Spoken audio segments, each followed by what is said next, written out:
Gracias. Uy.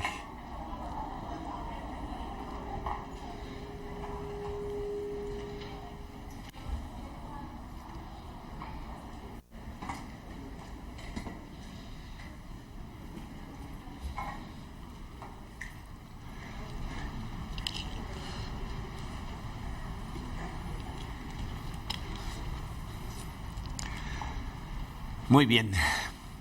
Bueno, hemos estado analizando en esta serie los rasgos de nuestra familia. Hablamos de cómo para mantener la dirección, para mantenernos en el camino correcto, necesitamos tener claro, para empezar, lo que Dios quiere de nosotros. Es lo que vimos en la primera semana, ¿no? Necesitamos estar basados en las cosas que Dios quiere que hagamos en este mundo, y entonces identificamos como el rasgo más importante para nosotros el estar fundamentados en la verdad de que Jesucristo es el Hijo de Dios hecho hombre, y la verdad que está reflejada en su palabra, en la Biblia, ¿okay? La semana pasada hablábamos de el primer rasgo que queremos que determine a esta familia. O sea, la verdad la tenemos en la iglesia a nivel universal, pero nosotros como familia en Cristo identificamos como nuestro primer valor el amar a Dios. ¿Se acuerdan? Hablábamos la semana pasada de cómo todos fuimos creados para glorificar a Dios, y la manera en que nosotros lo entendemos aquí en Comunidad de Fe es amar a Dios. Y la semana pasada hablamos de lo que eso significa en el día a día. El día de hoy vamos a hablar de la segunda razón, segundo mandamiento. ¿Se está cortando el micrófono otra vez? ¿O solo está ya? Ok. La segunda razón o el segundo mandamiento más importante que nos enseñó Jesucristo, que fue lo que terminó diciendo Jesucristo después de que le preguntaron cuál es el mandamiento más importante. ¿Se acuerdan? Su respuesta fue: amarás al Señor tu Dios con todo tu corazón, con todo tu ser, con toda tu mente. Y luego él siguió adelante, aunque no le preguntaron cuál era el segundo, y dijo estas palabras que tienen en su programa en Mateo 22, versículos 39 y 40. Dice: el segundo se parece a este: ama a tu prójimo como a ti mismo. De estos dos mandamientos dependen toda la ley y los profetas. Miren, esa es una declaración de Jesucristo muy interesante, porque nos está diciendo que toda la Biblia, o sea, cuando él dice toda la ley y los profetas, obviamente se está refiriendo a la Biblia que leían ellos en ese momento, que era todo el Antiguo Testamento. Y cuando dice la ley y los profetas, está hablando de toda la Biblia. Dice, toda la Biblia está basada en estos dos. En otras palabras, Jesucristo nos enseñó que para obedecer lo que Dios quiere de nosotros, hay dos cosas que cubren todo lo demás: amar a Dios con todo nuestro corazón y amar a nuestro prójimo como a nosotros mismos. De hecho, lo que nos enseña la Biblia es que el segundo mandamiento es un derivado del primero. Fíjense lo que dice Juan en su primera carta, primera de Juan 4:21, dice: Él nos ha dado este mandamiento: el que ama a Dios, ame también a su hermano. Para empezar, noten que lo que dijo Juan ahí es que nos dio un mandamiento. Eso significa que amar no es una cuestión de sentir, sino de hacer, porque nos está dando la orden de hacerlo. Si fuera nada más cuestión de sentir, no podría ser un mandamiento. Pero cuando dice, este es el mandamiento, nos está diciendo, aquí tenemos que actuar. Y luego dice, el que ama a Dios, ame también a su hermano. La palabra que utilizó Juan fue la palabra ágape para determinar amor. ¿Se acuerdan cuando estudiamos el amor? Ágape es el amor divino, el amor incondicional que solamente proviene de Dios. Nosotros no tenemos por nosotros mismos la capacidad de amar incondicionalmente. El amor humano es condicional, digamos lo que digamos, es condicional. Entonces, lo que nos está diciendo aquí es, para que tú puedas amar a tu hermano correctamente, lo tienes que amar con el amor que viene de Dios. Dicho de otra manera, si primero no tienes una relación personal profunda con Dios, no vas a poder amar a tu hermano correctamente. Aquí en Comunidad de Fe, nosotros a ese segundo mandamiento, a ese segundo rasgo que tenemos como iglesia, le llamamos así, dice, segunda forma de glorificar a Dios: amarnos los unos a los otros. Ese es el segundo valor de nuestra iglesia, es la manera en como explicamos a los miembros de nuestra iglesia cómo podemos cumplir lo que Dios está esperando de nosotros. ¿Okay? Entonces, lo que estamos tratando de lograr nosotros invariablemente aquí en Comunidad de Fe es que este sea un lugar en donde la gente ame a los demás y se sienta amada por los demás. Pero me parece de lo más importante clarificar lo que eso significa. Porque en mi experiencia, cuando la gente no entiende las cosas de forma práctica, empieza a perder sentido. En otras palabras, si no lo entendemos claramente al rato, la razón de la iglesia, la razón de existir de la iglesia ya no va a ser la correcta. Vamos a empezar a seguir el camino equivocado. ¿Ok? Entonces vamos a orar y vamos a analizar lo que significa amarnos los unos a los otros. Padre, te damos gracias, Señor. Te damos gracias por tu amor. Te damos gracias por esta familia en Cristo que tú nos has dado. Y queremos aprender a amarnos, Señor, como tú nos pides que lo hagamos en la Biblia. Sabemos, Señor, que ese amor solamente puede venir de ti y solamente lo podemos comprender cuando comprendemos tu palabra. Así es de que te pido en este momento, Señor, que nos des entendimiento, que nos des luz, para que cada uno de los versículos que estudiemos, Señor, queden claros para nosotros, los podamos asimilar y sobre todo que los podamos llevar a la práctica, Padre. Yo sé, Señor, que necesitamos la fortaleza de tu Espíritu, así es de que te pido que nos llenes a todos de tu Espíritu para que podamos vivir de manera que te glorifique. Te lo pido, Señor, en el nombre hermoso de tu Hijo Jesucristo. Amén. Muy bien. Miren, hubo un momento en el inicio de la iglesia en el que sucedieron unas cosas tan interesantes cuando empezó la iglesia y empezó a crecer, que en esos pasajes en donde lo describen, podemos ver de forma clara cómo debería de funcionar la iglesia. O sea, cómo se ve en el comportamiento de los miembros de una iglesia el amor por los demás. Los pasajes en donde nos platican del inicio de la iglesia se encuentran en el libro de Hechos de los Apóstoles. Les puse en su programa nada más la dirección por espacio. Les voy a leer yo Hechos 2, versículos 41 al 47. Pero antes de leerlos, quiero que entiendan el contexto de lo que está pasando. Jesucristo fue crucificado, resucita al tercer día y se le aparece la Biblia nos dice que a más de 500 personas lo vieron después de resucitado, habló con ellos, comió con ellos, pasó tiempo con ellos, y después de esos 40 días que pasa después de la resurrección, le da un mandamiento a sus apóstoles, les dice, vayan y hagan discípulos de todas las naciones. Y regresa al cielo, es elevado al cielo, regresa con su Padre. Pero el libro de Hechos nos dice que antes de irse le dice a esos mismos apóstoles, dice, no se alejen de aquí, quédense cerca de Jerusalén, porque el Espíritu Santo va a bajar y va a estar en ustedes. Y entonces se va, ¿ok? Los discípulos, después de que Jesucristo se va, se llenan de temor, tienen miedo de que les va a pasar lo mismo que le pasó a Jesucristo, y entonces los encontramos en un día que hay una fiesta en Israel, en Jerusalén, la fiesta de Pentecostés, en donde llegaban judíos de diferentes países del Imperio Romano, llegaban a celebrar Pentecostés ahí al templo, y entonces está lleno de gente, y ellos están encerrados en un cuarto, todos los discípulos, por miedo a los judíos. Y entonces dice la Biblia que baja el Espíritu Santo en forma de lenguas de fuego, se posan encima de cada uno de ellos y entonces son llenos del Espíritu Santo, y un momento están muertos del miedo encerrados en el cuarto y al siguiente instante están afuera en la plaza principal predicando Pedro el primer sermón cristiano en frente de todos los judíos que están ahí. Entonces él predica el Evangelio por primera vez y esto es lo que sucede. Versículo 41 dice, así pues, los que recibieron su mensaje fueron bautizados y aquel día se unieron a la iglesia unas 3,000 personas. Se mantenían firmes en la enseñanza de los apóstoles, en la comunión, en el partimiento del pan y en la oración. Todos estaban asombrados por los muchos prodigios y señales que realizaban los apóstoles. Todos los creyentes estaban juntos y tenían todo en común. Vendían sus propiedades y posesiones y compartían sus bienes entre sí según la necesidad de cada uno. No dejaban de reunirse en el templo ni un solo día.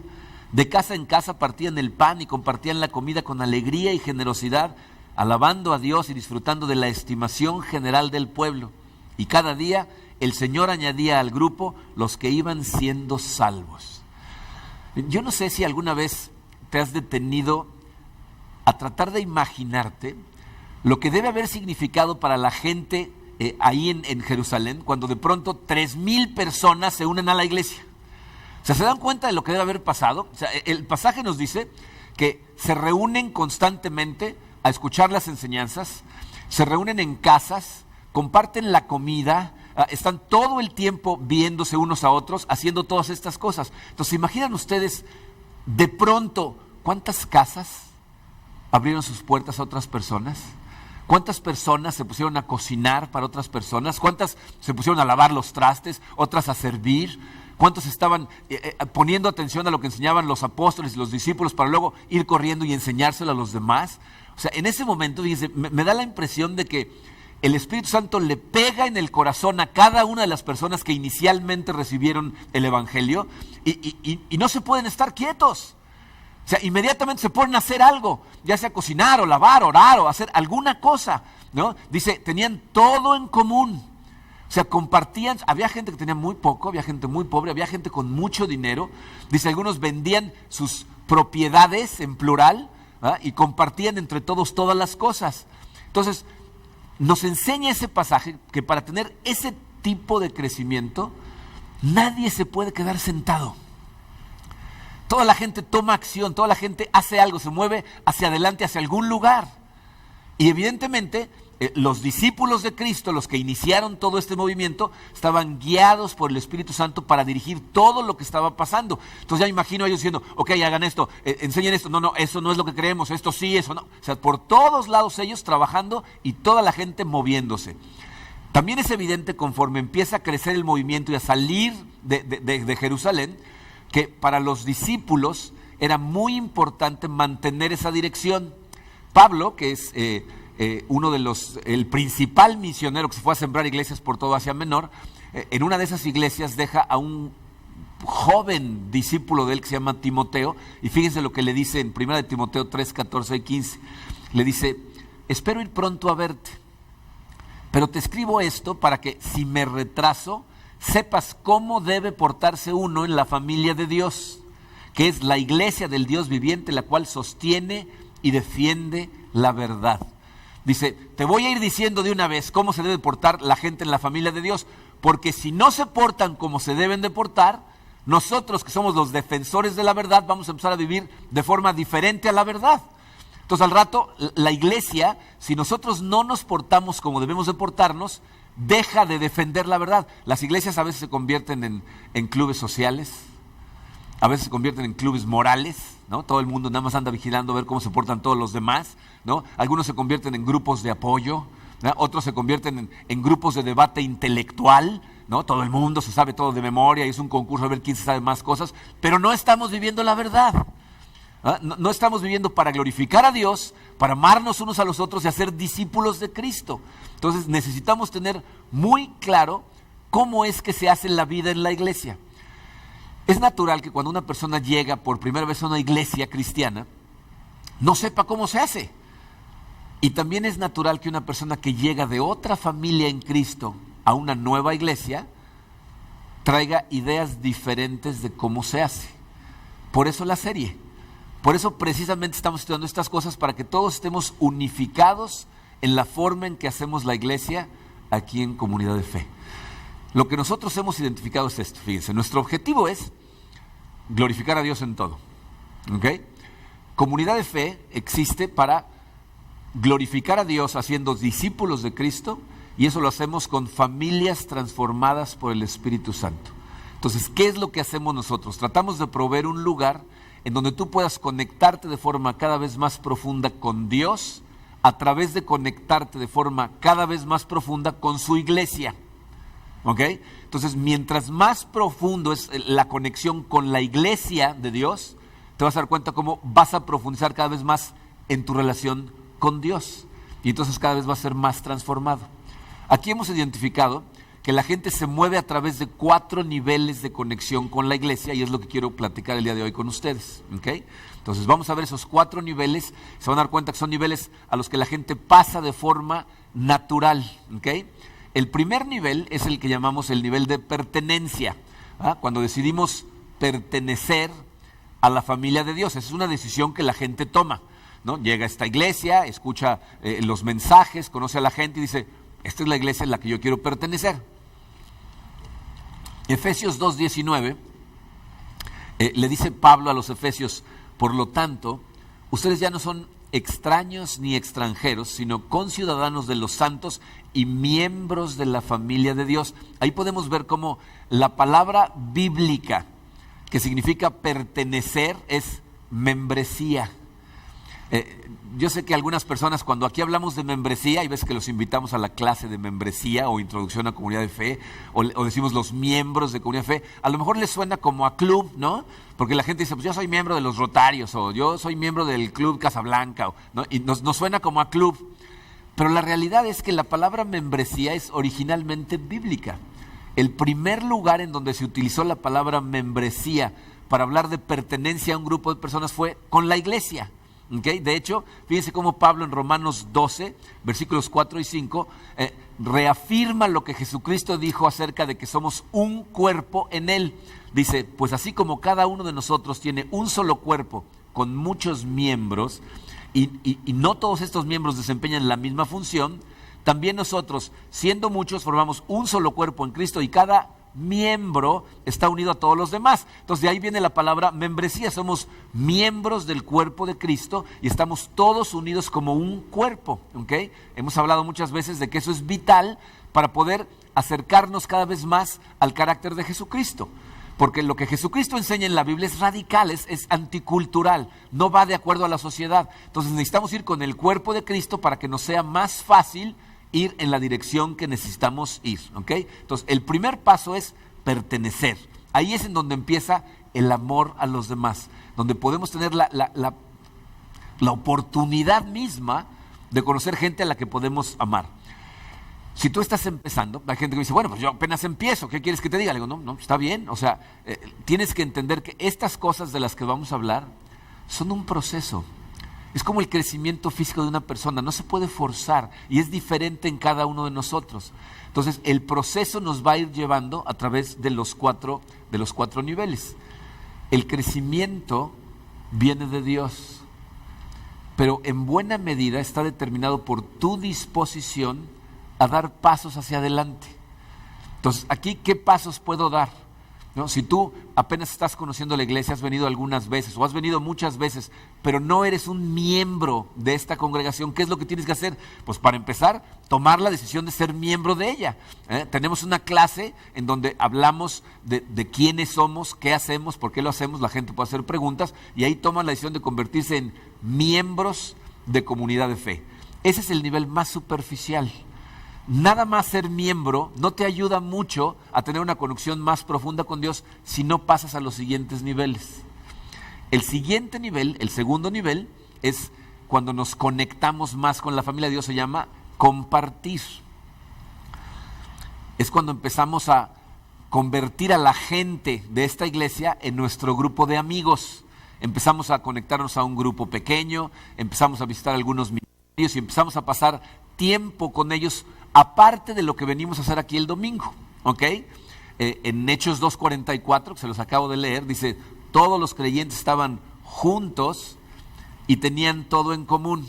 O sea, cuando habla de que estaban juntos, significa que hacían una inversión de tiempo en la gente de la iglesia, ¿no? O sea, ellos hacían el compromiso de pasar aparte tiempo con ellos y si tenían todo en común. ¿Qué significa eso? Que estaban compartiendo todas las cosas con las demás personas. Una de las primeras cosas que le enseñamos a los niños cuando son chiquitos es a compartir, ¿no? Los niños, no sé si se han dado cuenta, pero las primeras palabras que aprenden es no y mío, ¿no? Porque pues cuando son chiquitos, ellos piensan que todo es de ellos. Y sobre todo cuando tienen hermanos, ¿verdad? Cuando empiezan a llegar los hermanitos, pues tienes que enseñarles a compartir que ya no todo es de ellos.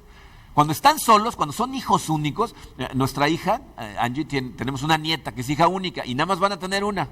Entonces, para ella, el universo es de ella. La semana pasada estábamos hablando con ella y nos decía que la había llevado a jugar con la hija de otra amiga que también es hija única. Vieran qué interesante estuvo la reunión, ¿no? Porque las dos niñas pensaban que el universo es de ellas. Entonces, ¿qué le tenemos que enseñar a los niños cuando van creciendo? Tienes que compartir, no todo es tuyo. ¿verdad? Hay que aprender a compartir con los demás. Exactamente lo mismo pasa en la familia de Dios. ¿verdad? Tenemos que enseñar a la gente a compartir. ¿Pero compartir qué? Bien, la Biblia nos dice que debemos compartir todas las cosas. Podríamos pasarnos todo el día nada más hablando de compartir qué. Pero quiero hablar de 3 cosas que son importantísimas para tu crecimiento espiritual a la hora de compartir. Lo primero que compartimos son nuestras experiencias. Compartimos nuestras experiencias con las demás personas. Miren, de las cosas más poderosas que hacemos en los grupos pequeños es cuando una persona se habla de ciertas cosas, se estudian ciertas cosas en la Biblia y de pronto le cuenta a los demás lo que pasó en su vida. ¿Dónde estaba? ¿Cómo lo encontró Cristo? ¿Cómo ha ido transformando su corazón? ¿Qué ha ido pasando en su vida desde ese momento? Y cómo empieza a ver la esperanza y cómo se siente ahora. Y sobre todo la gente que ya va más avanzada, cuando platican de lugares en donde estuvieron. Miren, es muy común que una persona llegue a la iglesia o a un grupo pequeño y vea a una persona que a lo mejor lleva 8 o 10 años en el proceso y su vida ya está más o menos, ahí van, ¿no? Y entonces ellos dicen, no, pues yo nunca voy a llegar ahí. Y no se imaginan en dónde estaban. Hay gente con la que platicas y no tienes idea, cuando te cuentan te sorprende. ¿Tú estabas ahí en ese tiradero? Y cuando la gente habla de esas cosas, le transmite esperanza a las personas que en ese momento están pasando por ahí. Eso es lo que llamamos compartir nuestro testimonio. Cuando la gente habla de la historia de su vida y lo que Dios ha hecho en su corazón. Y me he dado cuenta de cosas muy interesantes. O sea, las cosas nos afectan diferente a las personas, ¿no? Hay gente que oye un testimonio y se espanta. Quiere salir corriendo porque dice, me van a subir a mí un día de estos y me van a poner a mí a platicar. Y yo no sé ni cómo se atrevió a contar esas cosas. A mí me daría vergüenza, ¿no? Y entonces hay gente a la que los testimonios le dan miedo. Pero hay gente a la que oír un testimonio lo llena de esperanza. No, se llena su corazón de esperanza, como que ve la luz al otro lado del túnel, dice, no, pues si tuvo oportunidad y mira dónde está y estaba hasta peor que yo, pues yo a lo mejor tengo chance también. ¿Saben cómo le llamamos aquí a dar nuestro testimonio? Le llamamos poner nuestro dolor a trabajar. Dios no desperdicia el dolor de la gente. Todos nosotros hemos sido heridos, hemos pasado por cosas, hemos hecho cosas que fueron muy dolorosas o que lo son ahora cuando las pensamos. Pero cuando tú utilizas eso para ayudarle a otra persona y para darle esperanza, estás poniendo tu dolor a trabajar. Y mientras más lo haces, más sanas tú. Y eso es algo que la gente no entiende cuando no lo hace. No se dan cuenta que el que sale más beneficiado al dar el testimonio es el que dio el testimonio. Porque cada vez te sana más Dios. Y eso es exactamente lo que dice la Biblia. Segunda de Corintios 1:4 dice, Él, hablando de Dios, Él nos consuela en todas nuestras dificultades para que nosotros podamos consolar a otros. Cuando otros pasen por dificultades, podremos ofrecerles el mismo consuelo que Dios nos ha dado a nosotros. Si Dios hace las cosas que hace en tu corazón para que después las pongas a trabajar, las utilices y las pases a los demás. Pero tienes que compartir. Tienes que estar dispuesto a compartirlas. Entonces, lo primero que compartimos es nuestras experiencias. Aparte, obviamente, ¿en dónde las vamos a compartir si no compartimos nuestros hogares? ¿Verdad? El número 2 ahí, el segundo punto es nuestros hogares. O sea, esta es una cosa interesantísima que hace el Espíritu Santo en el corazón de la gente, porque de pronto todo el mundo empieza a abrir su casa, ¿no? En ese pasaje en Hechos, pues para que 3,000 personas tengan donde compartir, tiene que haber un montón de gente que dijo, vámonos todos a mi casa. No, vénganse todos para acá, se convierten como en los centros familiares, ¿no?, de la iglesia, ¿no? Pedro dice en la primera de Pedro 4:9, dice, practiquen la hospitalidad entre ustedes sin quejarse. Obviamente había gente que se estaba quejando, ¿no? Cuando Pedro les manda esa carta, pues ellos decían, ay, pero ¿por qué? ¿Para qué nos tenemos que reunir en nuestras casas? Fíjense, hay razones muy importantes por las que necesitamos reunirnos aparte del domingo en nuestras casas. La primera de ellas es porque es imposible tener verdadera comunión aquí sentados en esta multitud. O sea, aquí ustedes me oyen hablar, a lo mejor conocen un poco de mi vida, pero no se conocen entre ustedes. Y de lo que se trata es de hacer la vida juntos, todos somos la iglesia. Entonces, si no tenemos comunión aparte de aquí, pues obviamente no nos vamos a conocer. ¿Y saben qué es muy interesante? Esta es una de esas cosas que hasta que no la experimentas no te das cuenta de cuánto te ayuda.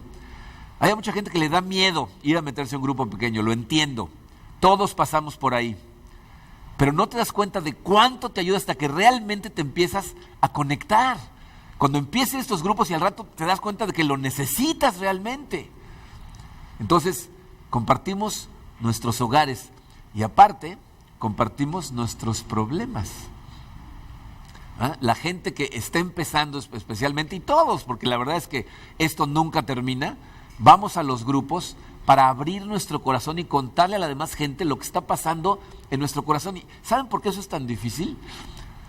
Porque abrir tu corazón enfrente de gente, sobre todo cuando no los conoces muy bien, te estás haciendo vulnerable. O sea, los seres humanos aprendemos a proteger las partes vulnerables de nosotros porque sabemos que hay gente que se aprovecha de ellas, aprovechan para herirnos, para sacar ventaja de nosotros. Pero tú necesitas empezar una relación con gente en la que puedas confiar, porque abrirte es lo que va a ayudar a sanarte. Entonces necesitas abrir tu corazón. Así es como la gente te conoce, como tiene la capacidad de confortarte. Así es como te puedes sentir amado por los demás cuando abres tu corazón. Pablo en Gálatas 6:2 dice: ayúdense unos a otros a llevar sus cargas y así cumplirán la ley de Cristo. Fíjense, lo que nos está diciendo ahí es: nuestro llamado es a cargar con los problemas de los demás. ¿Se han dado cuenta qué interesantes son las matemáticas de Dios? O sea, cuando tú vas a tu grupo pequeño y compartes tus alegrías, como que se multiplican, ¿no? Porque todo el mundo sale cargado de la alegría. Pero cuando compartes tus penas, como que se dividen. La gente comenta y dice: ay, fui a mi grupo pequeño y les contesto, salí más ligero, ¿no? O sea, es una manera de decir, como que dejé parte de la carga ahí, se la llevaron otros, ¿no? Están otros orando por mí. Entonces, ¿cómo puedes experimentar esa ligereza si no vas y compartes lo que hay en tu corazón? No estás solo. Es a través de la gente que Dios actúa. Entonces necesitas ir y motivar a los demás y ser motivado por los demás. Por eso en Hebreos 10:25 dice la Biblia: no dejemos de congregarnos, o sea, de reunirnos como acostumbran a hacerlo algunos, sino animémonos unos a otros. Es un hecho que es imposible amar a los demás sin compartir la vida con ellos. O sea, tú no puedes amar a alguien a quien no conoces. Puedes decir que lo amas, pero el verdadero amor proviene de hacer la vida juntos y de cerquita. Entonces, el nivel que sigue después de pertenecer es empezar a compartir, empezar a ir, al rato a abrir y cada vez conocer a más gente. Y mientras más hagas eso, más vas a madurar y entonces vas a llegar al tercer nivel que tu corazón te lo va a empezar a pedir, que es el nivel de servir. Ahí es cuando realmente te conviertes en un trabajador del Señor. ¿Ok? Fíjense, es cuando la gente pasa de un estado a otro. Pasas del estado de espectador al estado de actor. O sea, hay mucha gente que viene y son simples espectadores. Y miren, no me malentiendan, este no es un ataque para la gente que está en niveles bajos. Esto es natural. Y ahorita vamos a hablar de la importancia de moverte en ellos. ¿Ok? Pero en algún momento vas a tener que tomar la decisión de pasar de ser uno que nada más ve a uno que aparte actúa. Porque la familia de Dios, escucha esto clarito, te necesita. Dios no te trajo aquí por casualidad. Te necesitamos los demás. Primera de Corintios 3:9 dice: en efecto somos colaboradores al servicio de Dios. Trabajamos para Dios, ¿ok? Pero necesitamos encontrar nuestro lugar. Les voy a decir por qué. Fíjense. Nuestra iglesia está a punto de llegar a un momento en donde estoy preparando toda la información para mostrárselas, no se las quiero mostrar antes de tiempo, pero estamos a punto de hacer cosas maravillosas, ¿verdad? En donde esto va a tener la capacidad de ser una explosión, en donde realmente vamos a poder tener un impacto a nivel ciudad, ¿ok? Pero para eso tenemos que tener un gran equipo. ¿Saben qué tienen en común todos los grandes equipos? Ustedes analicen en cualquier deporte que les guste, que sea de equipo, los equipos que ganan en cierto año el campeonato, ¿no? Y fíjense qué es lo que tienen en común todos esos equipos ganadores. ¿Saben qué es? Todas las personas que participan hacen su parte. Todos. De hecho, los equipos que no ganan porque algunos de los miembros del equipo no hacen su parte. No lo creen, no se entregan y entonces pierden. Necesitamos de todo el equipo para que todo el mundo haga su parte. Tienes que encontrar tu lugar. Miren, de la manera en que yo veo a este mundo, este es como el rompecabezas de Dios. Dios creó este rompecabezas y cada persona es una pieza del rompecabezas. Dios te hizo especial. A mí, a ti, a cada uno que estamos aquí nos hizo diferentes y especiales. Te equipó exactamente con lo que necesitas para hacer tu parte. Te dio dones espirituales, te dio habilidades naturales, ha permitido que tengas ciertas experiencias, cierta educación, alguna formal, otra informal, te dio un carácter específico. Todo lo que tienes en ti no es casualidad, ni lo veas de forma negativa, porque Dios te hizo para algo. Cuando tú eres esa pieza del rompecabezas y encuentras el lugar en donde vas, es cuando más útil eres y cuando mejor te sientes. Y es cuando le ayudas a la familia de Dios a lograr lo que está tratando de lograr, o sea, lo que Dios está tratando de lograr a través de ella. Entonces necesitas encontrar tu lugar. Fíjense lo que dice Efesios 4:16, está muy interesante este pasaje. Dice: por su acción, todo el cuerpo crece y se edifica en amor, sostenido y ajustado por todos los ligamentos, según la actividad propia de cada miembro. Entonces, fíjense lo que está diciendo. Por su acción, o sea, por lo que hacen, por el trabajo, por participar en él, dice, todo el cuerpo crece y se edifica. Es decir, cuando tú participas y yo participo y todos hacemos nuestra parte, todos crecemos, no en número, crecemos espiritualmente, nos ayudamos mutuamente al crecimiento y a la edificación unos de los otros. Entonces, que los músicos hagan su parte, ¿no? Que las maestras hagan la suya, que los líderes de ministerio hagan su parte, que los líderes de grupo pequeño hagan su parte, que cada quien haga su parte, nos ayuda a todos a crecer mutuamente. Pero muy importante, dice, según la actividad propia de cada miembro. Es decir, cada uno de nosotros tiene que operar dentro de la forma que Dios le dio. Y es muy importante que entiendas esto. Te voy a decir por qué. ¿Saben qué es lo que frustra a la mayor parte de la gente por lo que no quieren participar? Porque piensan que tienen que operar en los dones de otra persona. O sea, vemos a otras personas que están sirviendo, que están trabajando, que están haciendo cosas y dices, entonces yo tengo que hacer eso. Y no fuiste hecho para eso. Y entonces te sientes frustrado, te da miedo, quieres salir corriendo porque piensas que tienes que operar en el don del de al lado. Pero si te das cuenta en la Biblia, estudia el los evangelios, estudia el libro de Hechos, te vas a dar cuenta que toda la gente que trabaja para Dios utiliza lo que ya tenía antes de que lo tocara el evangelio y simplemente se lo da al Señor. Piensen en gente como Pablo. Dice, Pablo era un intelectual. Él era una persona que era fariseo de fariseos, se dice él mismo. O sea, sabía los 5 primeros libros de la Biblia de memoria y era un experto en analizar la ley y expresarla. Pero aparte era una persona apasionada. Lo que hacía lo hacía con una pasión. Bueno, cuando se pone en contra de la iglesia, tal pasión que anda matando cristianos, ¿no? Se anda por todo el imperio persiguiendo cristianos, arrastrándolos hasta la cárcel, ¿no? Con pasión.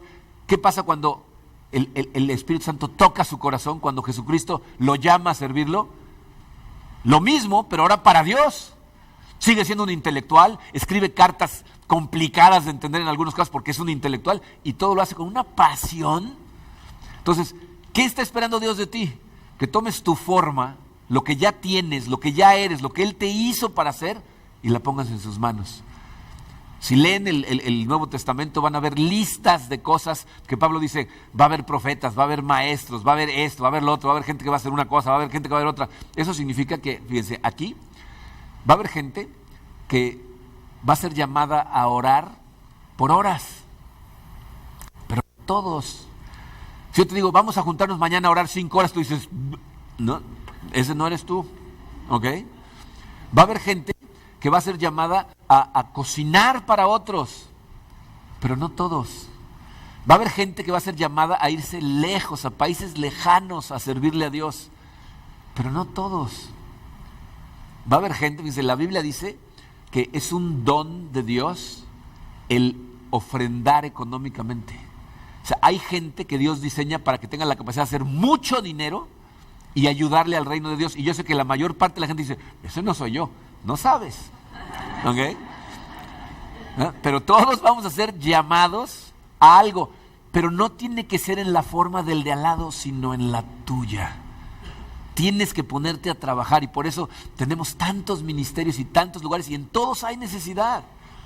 Entonces vamos a empezar a servir y acuérdense, esto es un cambio de actitud en la cabeza. Hablábamos la semana pasada, cuando dices, de hoy en adelante voy a trabajar para el Señor. Cuando vienes a servir a la iglesia, no vienes a trabajar para mí o para el jefe del ministerio. Estás trabajando para Dios. Y con esa actitud vienes a servir y entonces todo lo que haces te llena. La gente que empieza a quemarse en la iglesia es porque ya lo ve como una chamba, como una obligación. Y ya no lo ve como un servicio para la gloria de Dios. ¿Ok? Mientras más haces estas cosas, esto es una cosa muy irónica porque mientras más sirves, más maduras espiritualmente. O sea, esto es por tu propio bien. La iglesia te necesita, la familia te necesita, pero el que más lo necesita eres tú. Y cuando más haces estas cosas, entonces por fin pasas al cuarto nivel, que es el nivel de fraternizar. Dice, en el nivel anterior pasamos de ser espectadores a ser actores.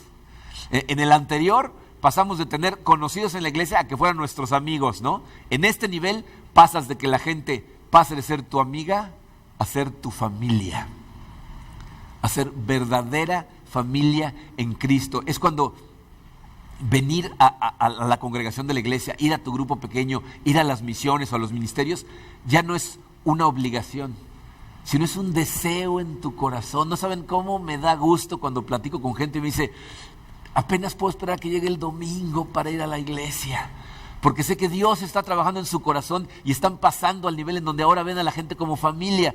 Romanos 12:10 dice, ámense los unos a los otros con amor fraternal, respetándose y honrándose mutuamente.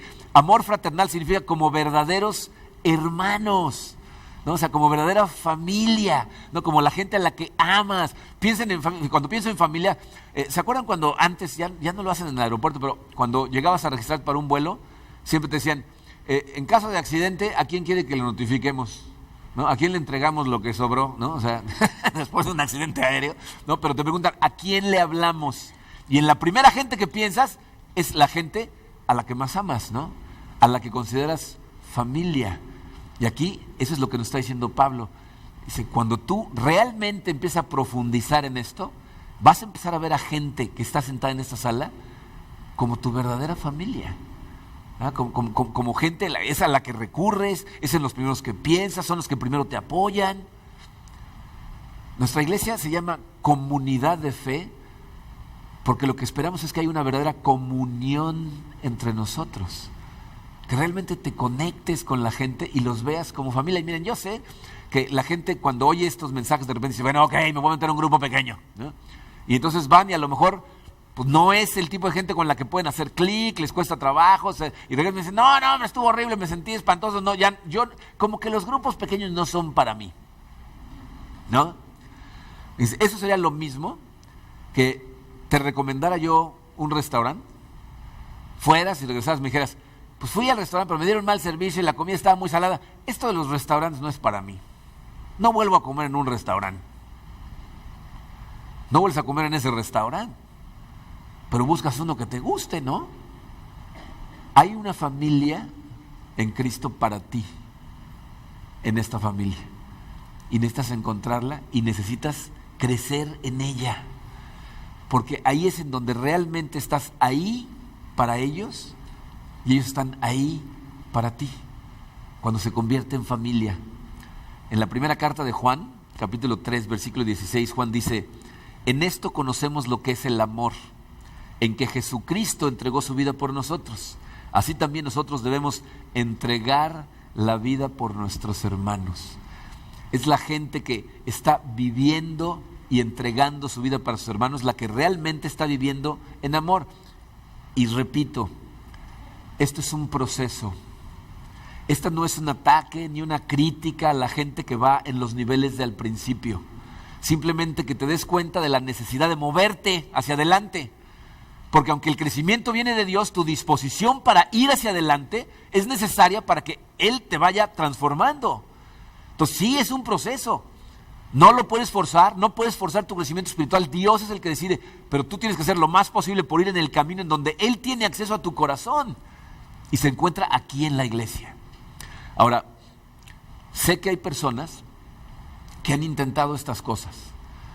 A veces hablan conmigo y me dicen, la verdad es que yo estoy intentando esto, he ido a grupos pequeños, estoy tratando de servir en tales ministerios, etcétera, pero la verdad, ni siento gozo en mi corazón, ni me siento más cerca de Cristo. O sea, no siento la presencia de Dios. Y me preguntan, ¿por qué? La respuesta a esa pregunta sería una serie de mensajes, pero les voy a decir algunas cosas importantes, porque si tú estás en ese caso, o sea, si tú estás haciendo algunas de estas cosas y dices, pues no es cierto porque yo no siento nada de lo que Él está diciendo, pueden ser varias cosas. Una de ellas puede ser que no tengas una idea real, clara, de lo que significa el Evangelio de Cristo. El Evangelio de Cristo no significa hacer cosas para que Dios esté contento contigo y sienta su presencia. Significa descansar en el hecho de que Él ya hizo todo lo necesario para que tú seas salvo y tengas vida eterna. Entonces, disfrutar de esa salvación y de esa libertad en Él, y que entiendas que los que hacemos cosas porque sentimos su presencia, no las hacemos para ganárnoslo, para sentirse, sino porque ya lo hizo. Y fluye de tu corazón las ganas de hacer cosas. Entonces, a lo mejor no estás entendiendo y piensas que tienes que hacerlo por tus propias fuerzas. O a lo mejor estás entendiendo que es porque si lo haces vas a obtener ciertas cosas. Entonces no estás persiguiendo realmente a Cristo, estás persiguiendo ciertas cosas. Pues no funciona. A lo mejor en este momento en tu vida estás lleno de... Fíjate, hay dos emociones que hacen un cortocircuito en tu crecimiento espiritual, que son la amargura y la culpabilidad. A lo mejor alguien te hizo algo y no puedes perdonar. O a lo mejor tú hiciste algo y no te puedes perdonar. Ya sea que sea amargura o sea culpabilidad, eso hasta que no te puedas deshacer de esas cosas, entender. Fíjate, con la amargura es dejar ir, perdonar como Dios te perdonó. Y la culpabilidad es entender que Dios ya te perdonó y el que no se ha perdonado eres tú. Y hasta que no tires ese peso, no te puedes conectar con Él. O a lo mejor estás viviendo una vida de pecado secreto, ¿no? La gente piensa que el pecado es una mala palabra, ¿no? Pecador, no me digas así. No. Si tú estás viviendo en algo que sabes que va en contra de la voluntad conocida de Dios, eso está rompiendo tu conexión con Dios. O sea, tú eres el que se separa, tú eres el que apaga el radio. Dios está tratando de hablarte y tú eres el que estás cortando la comunicación porque sigues viviendo en un pecado que generalmente es un pecado secreto. O sea, tú lo sabes y nadie más. Y puedes estar en un grupo pequeño, puedes estar en un ministerio, hasta dirigiendo algún ministerio, y si nadie sabe lo que estás viviendo, tú no entiendes por qué. Gente que va atrás de ti va mejor y tú no quieres decir nada porque te da vergüenza, porque te ha dado miedo abrir tu corazón y no te das cuenta que es cuando lo abres que Dios te libera, que empieza a perder fuerza esa esclavitud que tienes, esas cosas. Pueden ser un montón de cosas, pero lo que necesitas hacer es de corazón y en verdad hacer esto que te estoy diciendo, porque estas son las soluciones a eso. Celebremos la recuperación, ve a un grupo pequeño, pide consejería y abre tu corazón. Y miren, estas cosas que les estoy mencionando, celebremos, grupos, etcétera, no significa que vas y ¡pum!, desaparecen las cosas, ¿eh? Es un proceso. Pero el proceso, ¿sabes qué es? Acercarte cada vez más a Cristo. Mientras más te acercas a Cristo, más se transforma tu corazón y necesitas de la gente a tu alrededor para hacer ese proceso. Si pudieras hacerlo solo, ya lo hubieras hecho. Y no puedes. Entonces necesitas conectar profundamente con la iglesia. Entonces en este momento lo que tienes que preguntarte a ti mismo, ok, ¿dónde estoy? En estos 4 niveles, ¿ya perteneces? ¿Ya eres parte de esta iglesia? ¿Ya te bautizaste? El bautismo es nuestra expresión física de pertenencia a la familia de Dios. La gente me dice, ya casi, todavía no estoy listo, pero ya casi. O sea, ¿para qué? Listo. No hay examen de admisión. Es decir, yo tengo fe en el Señor, quiero pertenecer a su familia. Eso es el bautismo, esa es la declaración de fe, eso es venir a la clase y decir, yo quiero ser parte de esta familia. O sea, tienes que pertenecer. ¿Ya perteneces? Ok, pregúntate, ¿ya estás compartiendo? Verdaderamente, ¿eh? No ir a un grupo y esconderte y tratar de dirigirlo tú para que nadie te pregunte, no. Ir y compartir, abrir tu corazón, que la gente te conozca como eres, hacerte vulnerable a los demás. Si ya estás compartiendo, entonces te pregunto, ¿estás sirviendo? ¿A dónde puedes servir? Hay áreas de necesidad, siempre la iglesia necesita gente. Entonces, si no estás sintiendo ese gozo en tu corazón y ves a los demás y dices, qué gusto de verlos, sino al revés, entonces aquí dices, estos cristianos tan sonrientes me ponen nervioso. O sea, significa que hay algo que no estás haciendo y necesitas empezar a caminar en este lado, porque ese es el segundo rasgo que verdaderamente queremos que identifique a nuestra iglesia. Dice en Juan 13:35 dice, de este modo todos sabrán que son mis discípulos, si se aman los unos a los otros. O sea, la gente tiene que ver a nuestra iglesia y decir, esta gente glorifica a Dios en todo, viven para amar a Dios, pero aparte, en verdad se aman, se apoyan, se protegen, no se confortan, disfrutan juntos. Ese es el segundo rasgo de comunidad de fe, que aquí somos verdaderamente una familia. Y lo que más nos gustaría es que te unieras, que lo disfrutaras, porque lo disfrutamos constantemente, constantemente, y es opcional. La invitación siempre está hecha para todos. ¿Ok? Vamos a darle gracias a Dios.